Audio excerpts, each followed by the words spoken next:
So I ordered $20 glasses online 'cause my regular pair cost more than my phone bill, but now I'm like, did I just mess up my vision? If you're myopic, aka nearsighted, cheap glasses can work. If the prescription is exact. But here's the catch, mess up your PD or lens type, and suddenly everything's weirdly blurry, or you get dizzy AF.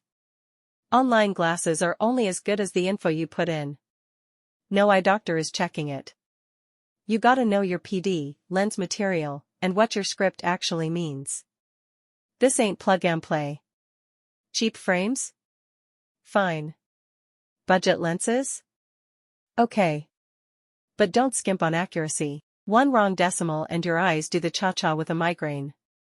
Ask me how I know. Bottom line, cheap glasses won't ruin your eyes, but sloppy info might. Order smart, and they can be a total win. Like, subscribe, and protect those peepers.